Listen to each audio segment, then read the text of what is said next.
Oocyte cryopreservation, also known as egg freezing. The idea? Extract a woman's eggs and keep them in a medical bank until the woman is ready to have a baby. Modern women looking to start a family later in life see this as a way to beat their biological clock. However, in Asia, it's not so straightforward. Asia's future is now.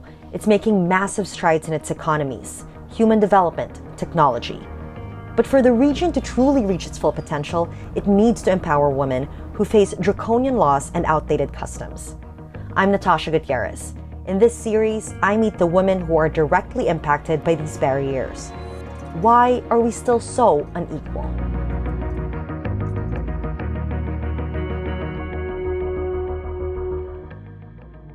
This all began because I personally started looking into egg freezing. When I hit 30, I started to feel the pressures of having a baby because everyone around me seemed to be having them. But I'm not ready now, and I'm not sure if I ever will be.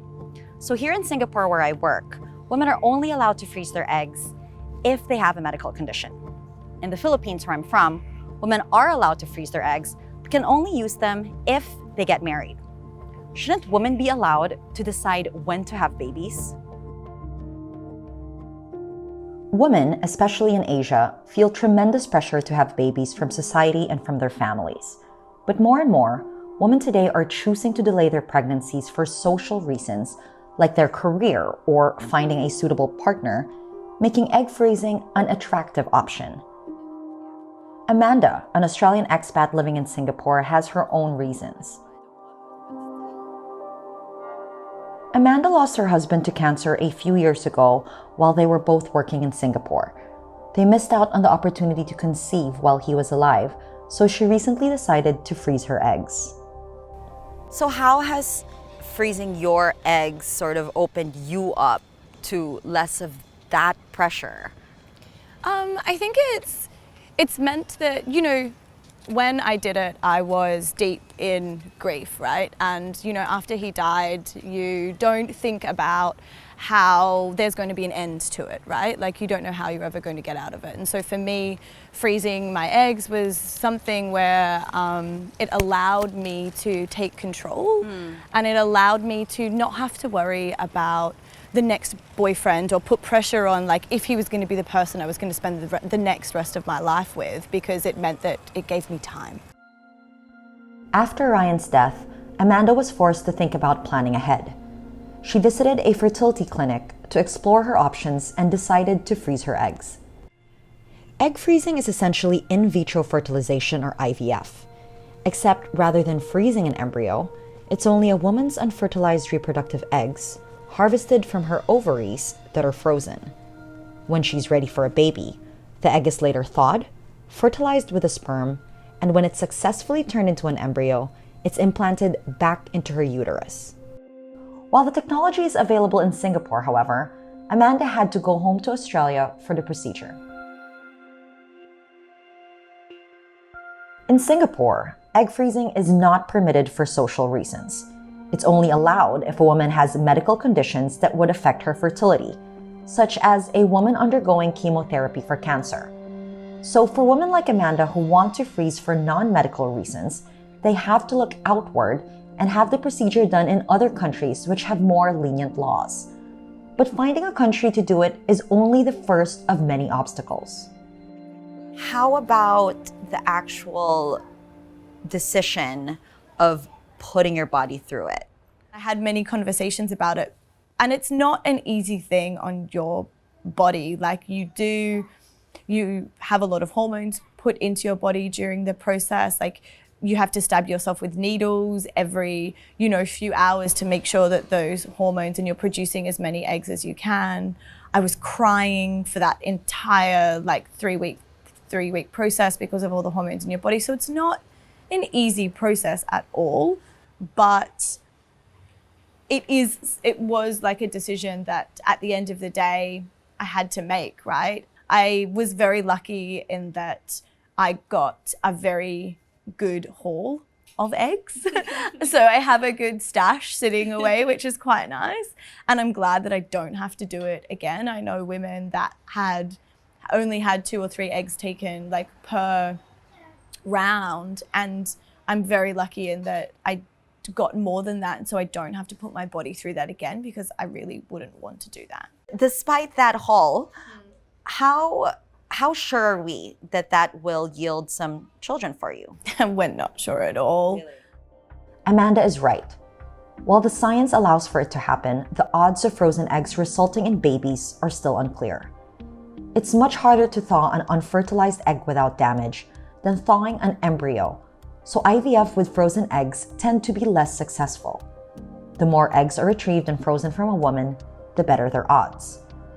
Early data from the Human Fertilization and Embryology Authority in the United Kingdom puts a success rate of live births from frozen eggs at just 19%. In Australia, just 40 babies were born from frozen eggs in the last 2 years. On average, 500 cycles of egg freezing are performed annually in the country. But to many women, these odds are better than nothing. Despite the challenges of egg freezing, women like Amanda still consider doing this as an option because of the time that it affords them to decide when and how they want to have children. Osor Weng, a Singaporean actress, model, and entrepreneur, decided at the age of 36 to freeze her eggs after being told by doctors she could have difficulty conceiving naturally. In 2018, she flew to Bangkok to freeze her eggs. She published a series of vlogs about her entire experience to raise awareness about the issue. Today, she has some incredible news. First of all, congratulations on your pregnancy. Thank you. It's like finally the time is here. That's amazing. How far along are you? I am 5 months today.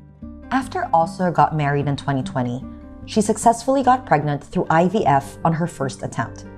She didn't end up using any of her frozen eggs, but she has no regrets. Since we last spoke, Osor has given birth to a healthy baby girl. I think what people don't seem to understand, or that they don't think about, is that yes, we do have the option to freeze our eggs. And we do have the options to dig into those eggs. But as a doctor, they would always want a fresh batch of eggs. I froze my eggs when I was single, and I feel like that was the best gift I think a woman could give themselves. And I do have 17 eggs stored, which I did not use, but I can happily say now, like, I feel secure. While Osor is an advocate for social egg freezing and allowing women to take control of their own timelines, she does recognize that it's a difficult decision. Aside from legalities and the physical toll to the body, there's yet another crucial factor: cost. In Australia, while those with medical reasons to freeze their eggs can get government subsidies, it can cost up to $10,000 to freeze your eggs for social reasons.